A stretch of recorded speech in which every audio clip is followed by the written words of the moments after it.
अलग ब्रीड हैं, हम हिंदुस्तानी हैं, हमारा डीएनए अलग है। जब आप अरब जाते हैं, मैं हज के लिए गया तो मुझे पूछा अंताफी हिंदी, हमने कहा हाँ हिंदी। मैं पहले हिंदी हूं, पहले हिंदुस्तानी हूं, पहले भारतीय हूं, उसके बाद मुसलमान हूं। मेरी श्री राम को पढ़ें।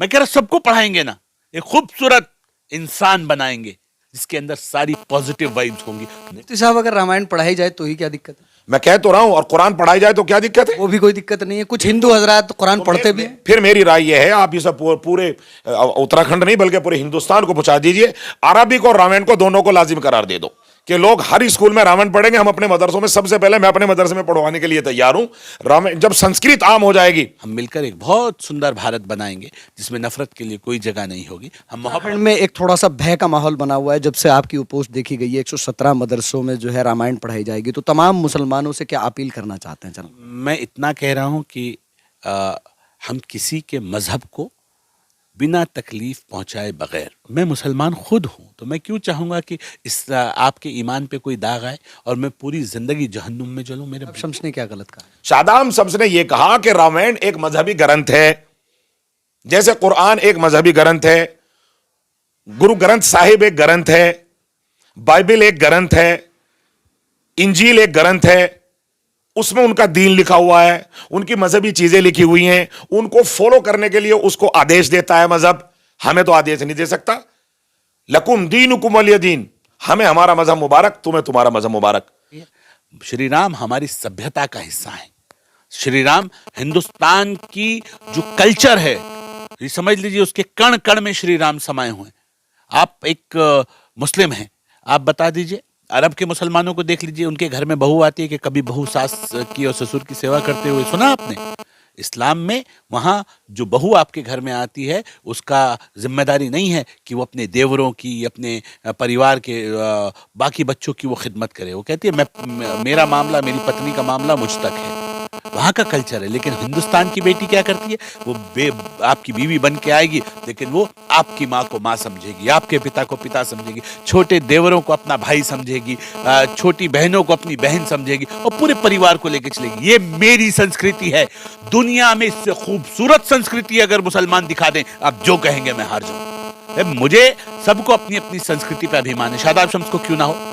और मेरी संस्कृति की बात कर रहे हो, मैं अरब नहीं हूं, मैं अफगान नहीं हूं, मैं मंगोल नहीं हूं, मैं कोई दूसरे किसी सभ्यता से मेरा ताल्लुक नहीं है, मैं हिंदी हूं। हमने अपना मजहब बदल दिया, हमने अपनी पूजा पद्धति बदल दी, इबादत का तरीका बदल दिया, ठीक है ना। लेकिन अपने पूर्वजों को कैसे बदलें? अपने इस डीएनए को कैसे बदलें? कैसे हैं हम? अपनी शक्लों को देखो, क्या आप अरब की तरह दिखते हैं? नहीं। क्या आप अफगान की तरह दिखते हैं? नहीं। क्या आप मंगोल की तरह दिखते हैं? नहीं। क्या आप मुगलों की तरह दिखते हैं? नहीं। हम तो अलग ब्रीड हैं, हम हिंदुस्तानी हैं, हमारा डीएनए अलग है।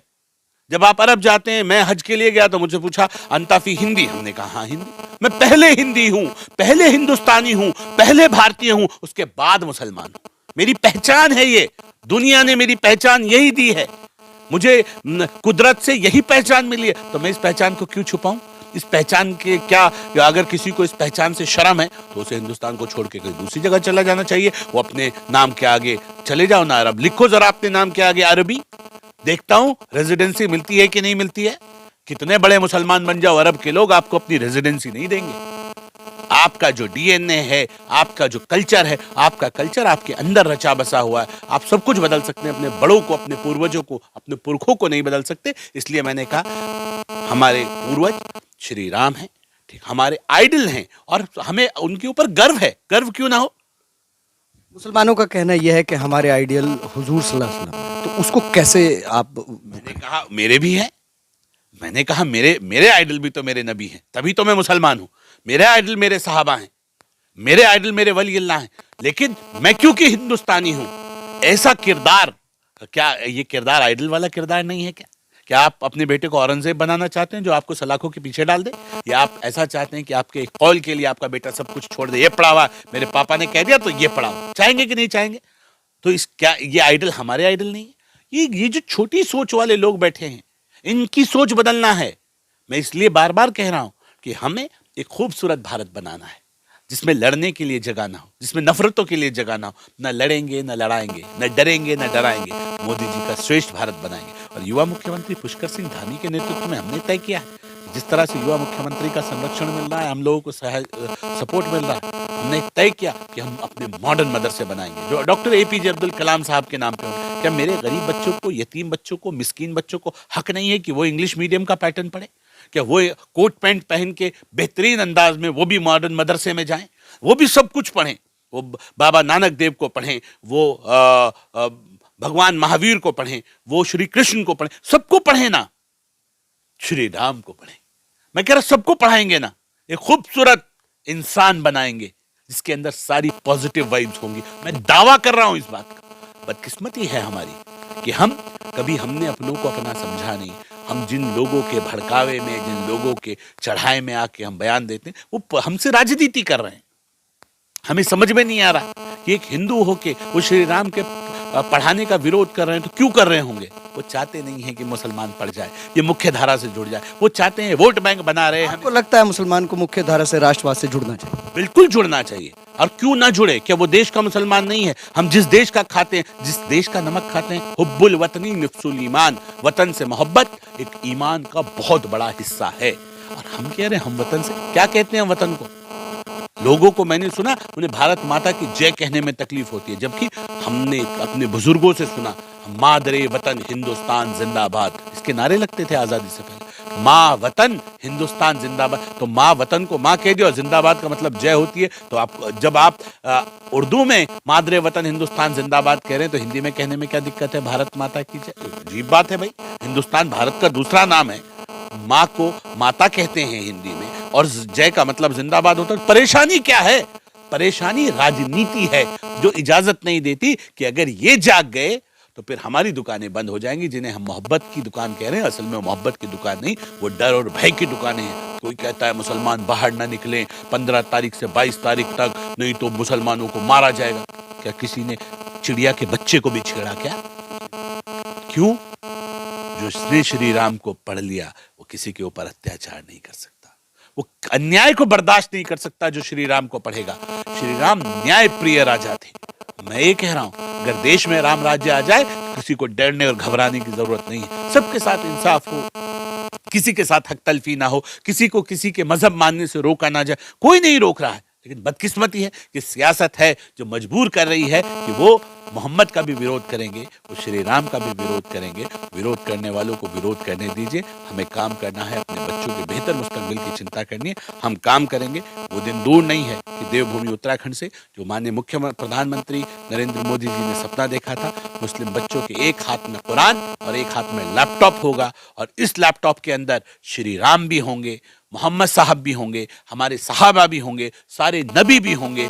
इस लैपटॉप में बाबा नानक भी होंगे, महावीर भी होंगे, यीशु भी होंगे, सब होंगे ना। और मेरा बच्चा कहेगा कि पूरी दुनिया मेरे लैपटॉप में है। उस सोच के साथ हम मॉडर्न मदरसों को कायम करें। कब तक लड़ते रहोगे? कब तक लड़ाते रहोगे? कब तक छोटी मानसिकता से उभर के नहीं आओगे? आज वक्त है, माहौल है। इस वक्त के साथ अगर आज नहीं सुधरे, अगर आज नहीं बदले, तो फिर मुझे लगता है आने वाला वक्त शायद एक वो शेर था, लम्हों ने खता की थी, सदियों ने सजा पाई। अगर उससे आपको उस जो गलतियां माजी में हुई हैं, अगर उन्हीं गलतियों पे चलेंगे, मुझे लगता है कि शायद आने वाला वक्त हमारा साथ नहीं देगा। अपनी गलतियों को सुधार के आगे बढ़ेंगे तो मुझे लगता है कि पूरी दुनिया हमारा साथ देगी, हमें बेहतर मानेगी। मुझे उम्मीद है कि हम मिलकर बेहतर करेंगे।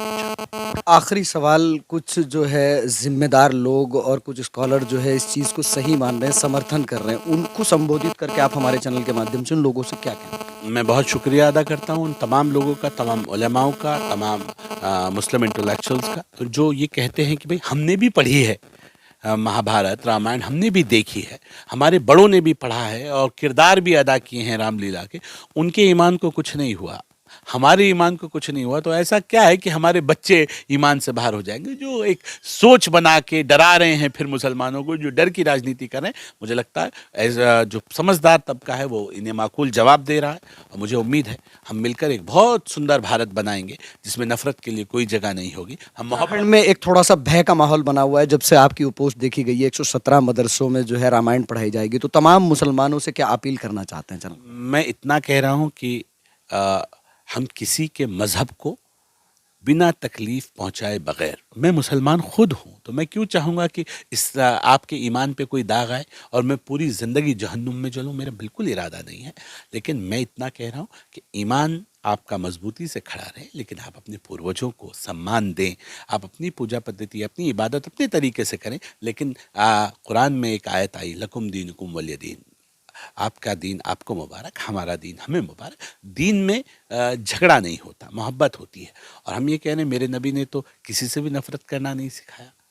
आप मोहब्बत करें। हमारी कमी है कि लोग हमसे नफरत कर रहे हैं, नहीं तो इस्लाम के मानने वाले से कोई नफरत नहीं कर सकता। इस्लाम तो गले लगाने वालों का काम है। आप जाइए, अपनी जो गलत चीज़ें हैं, जो गलत लाइन हैं, उनको डस्टबिन करते हुए लोगों के जो भ्रम हैं उनको दूर कीजिए, ट्रांसपेरेंसी लाइए। लोग अपने आप कहेंगे नहीं ये तो अच्छे लोग हैं। इस्लाम में पड़ोस का हक है, इस्लाम में दोस्तों का हक है, इस्लाम में भाइयों का हक है, सबका हक है ना। इस्लाम में हर चीज़ का हक दिया है। अगर हम उस हक को ईमानदारी से निभाएं और मोहम्मद साहब का हुस्न अखलाक अपनी ज़िंदगी में ले आएँ, तो मुझे लगता है कहीं से कोई भ्रम नहीं है। हम बहुत ईमानदारी के साथ एक बेहतर मुस्तकबिल अपने बच्चों को देना चाहते हैं, जिसमें हम इंग्लिश पैटर्न एनसीईआरटी के सिलेबस के साथ हम अपने मॉडर्न मदरसों को बनाएंगे। और मैं जो हमसे नाराज़ हैं, जो हमसे नाराज़गी दिखा रहे हैं, मैं उनसे भी एक वादा कर रहा हूँ, मेरे मॉडर्न मदरसों को एग्जीक्यूट हो जाने दीजिए। हमारे प्लान को मॉडर्न मदरसे धरातल पे उतर जाएं। फिर मैं वादा कर रहा हूँ आपके सामने कि मैं जिस हम कोशिश के साथ उन्हें उतारने जा रहे हैं, मैं ये कहता हूँ कि कल उनके पास भी हमारा विरोध करने के लिए शब्द नहीं होंगे। धन्यवाद। चलिए खैर, साफ तौर से बेबाकी से शादाब शम्स ने हर बात का जवाब दिया। जिस तरह से एक माहौल क्रिएट हुआ है पिछले 5-6 दिनों से, कहा जा रहा है कि 117 मदरसों में रामायण पढ़ाई जाएगी। क्यों पढ़ाई जाएगी, क्या रामायण की वजह है, श्री राम कौन है, हुजूर सल्लल्लाहु अलैहि वसल्लम के बारे में तमाम बातें शादाब शम्स से हुई। आपकी क्या है प्रतिक्रिया, वो दर्ज कराइएगा, वीडियो को एक एक कमेंट भी दीजिएगा और एक एक शेयर भी कीजिएगा। आप इसी तरह से हमारे चैनल के साथ बने रहें। कैमरामैन परवेज अंसारी के साथ सलमान अली की रिपोर्ट।